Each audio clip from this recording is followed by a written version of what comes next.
Do you ever get exhausted trying to keep up with all your responsibilities and all the demands on your time? I know many of you do because it's one of the more common things I hear as a pastor. Sometimes just keeping up with the unavoidable basics is bad enough. But do you ever find yourself feeling inadequate and perhaps even a bit guilty about all the issues and serious needs in the world that you're not responding to? There are so many appeals to give money or time to this or that crisis, to this campaign or that relief project. Even in our own neighbourhoods, there are soup kitchens and homeless shelters and elderly shut-ins who need visiting and disabled kids programs that need running. The list is endless. Do you ever feel like you're falling way short of what God might be calling you to do in all this? And to change tack slightly, do you ever get exhausted when you read or hear the writings of the Apostle Paul? I mean, I know the guy was an advocate for Christian ministers remaining single so that they would be free of family responsibilities and could put all their energy into ministry and prayer. But sometimes I wonder whether he wasn't also just a manic workaholic. Today's extract from his writings was a case in point. Not only does he speak of his prophetic and evangelistic work as something he is obliged to do because Christ has called him to it, but he says that he seeks to be all things to all people in order to be more effective, a description so memorable that it's become a cliche. Now, however exhausting it might sound, what he is saying here is important to hear because it's also a significant commentary on the nature of the gospel. He's talking about how infinitely translatable it is, and therefore how flexible we can be in the way that we live it out among different groups of people. The history of Christian missions is littered with tragic stories of situations where the missionary organizations couldn't distinguish between the gospel and the cultural trappings of their own societies. And so they set out to Westernize as much as Christianize the people to whom they ministered. But Paul is saying that's not necessary. When you're among Jews, you can live as the Jews live. When you're among Corinthians, you can live as the Corinthians live. When you're among Gothic punks, you can live as the Gothic punks live. They don't have to change those identities in order to be followers of Jesus. Now, if we were to question him on it, I'm sure Paul would affirm that there are some necessary ethical limits to this identification with another culture. And he hints at this when he speaks of still being under the law of Christ. When you're among cannibals, you can't eat as the cannibals do. And when you're among neo-Nazis, you can't hate and harass like they do. But here, his point is following on from what we heard him say last week, which was talking about the willingness to give up freedoms in order to identify with another group of people. Last week, he was saying that to assert your moral freedom when others are feeling more morally timid is unloving and destructive. And so those who are morally free to eat non-kosher food should consider sticking to kosher food when they are with people who feel that eating non-kosher food is an immoral act. Voluntarily curtail your own freedom to maintain fellowship with others. And so here, Paul is simply illustrating that further with regard to his own ministry. He voluntarily gives up whatever freedoms he needs to give up in order to identify himself with those to whom he is going with the message of the gospel. For if he were to assert his freedoms, he would offend the sensibilities of his hearers and lose his chance to win a hearing from them.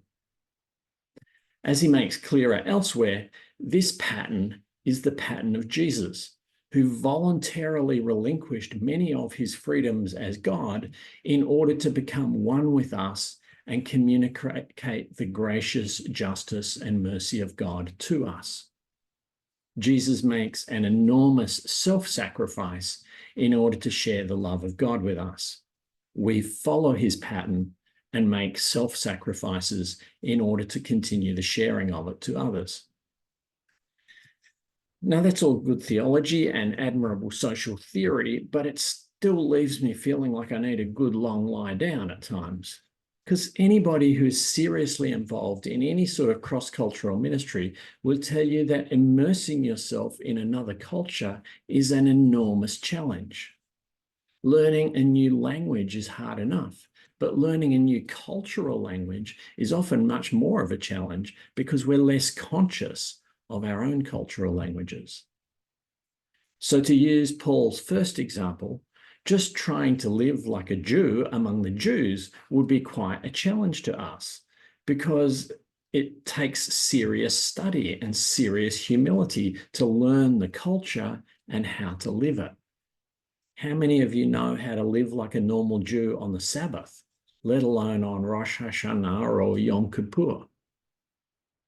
And we share the same scriptures as them, so how much more trouble would you have fitting in with Muslims from Afghanistan? Someone once sent me a photo of a sign, I think it's apocryphal, but a sign that was allegedly outside a Baptist church that read, "We wanted to be Eastern Orthodox, but we couldn't figure out the calendar." So if even identifying with one unfamiliar culture is a major challenge, what on earth would it take to be all things to all people? Surely God can't be asking that much of us. I don't know about you, but just thinking about it, and I'm ready for that lie down again. I think Jesus may have run into a similar wall early in his ministry in the story that we heard tonight from the Gospel according to Mark. The story picked up where we left off last week, with Jesus having just run into serious demonic opposition while teaching in the synagogue. He freed a man from the demonic torment, and when we pick up this week, he and his disciples are leaving the synagogue and going to the house of Simon and Andrew. Now, in Mark's Gospel, going into a house, especially a disciple's house, is code for going into the church. In this gospel, things that Jesus says in houses are directed to Christians. Things that are said outside houses are being said to the rest of the world. So when we leave the synagogue with its demons and enter the house and are immediately confronted with Simon's sick mother-in-law, we're being alerted to the fact that things are not altogether healthy inside the church either.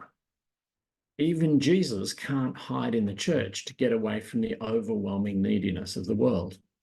The neediness is just as present there inside. And after he heals the mother-in-law, the word gets out and the whole town is on the doorstep with their needs, all looking for a piece of him. Is it any wonder that the next morning Jesus has done a runner and is hiding out in the bush where he can pray and catch his breath? Well, actually, it is a surprise to his disciples. They think he's on a roll and he should run with it.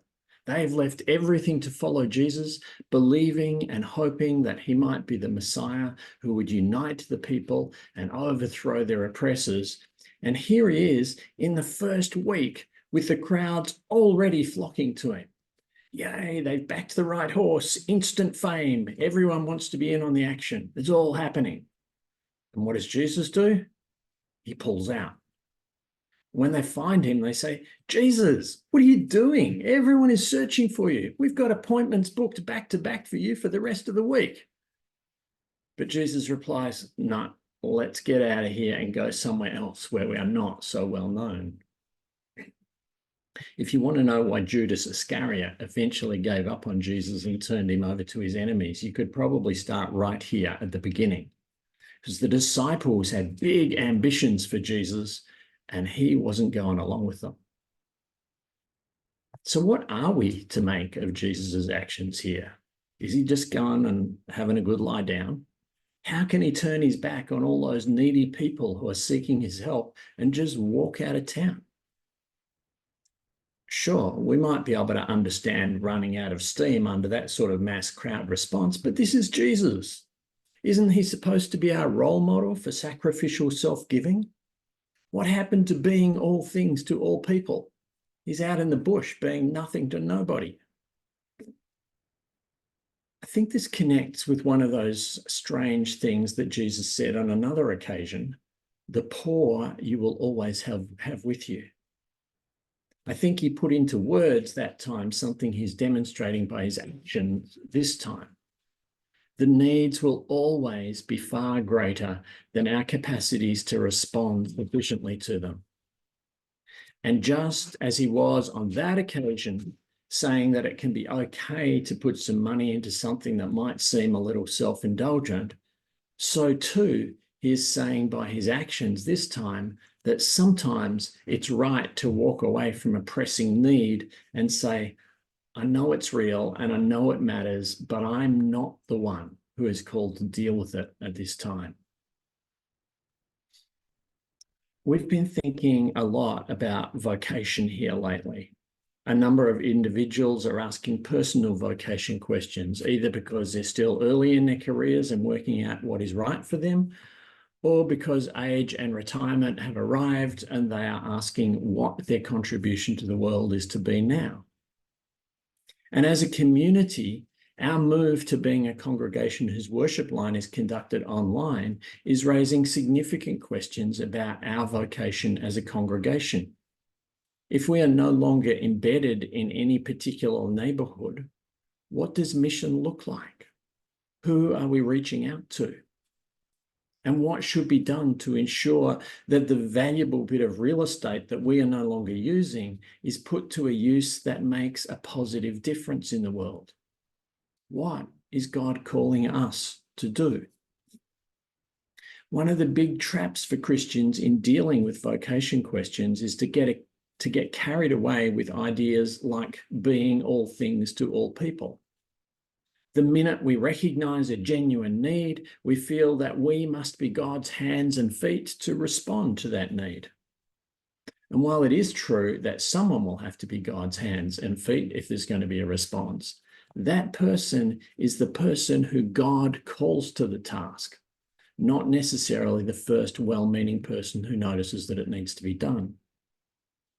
For us, the most important questions are not who could we be reaching out to and how could the property be used, but what is God calling us to do? If we just spot an important need and jump at it, we'll probably stuff it up and burn ourselves out in no time at all. But if we have the patience and the humility to recognize that God is not depending on us for the entire ministry of the gospel, and we wait on God to reveal to us what our call is, then we might be able to address this with wisdom and grace.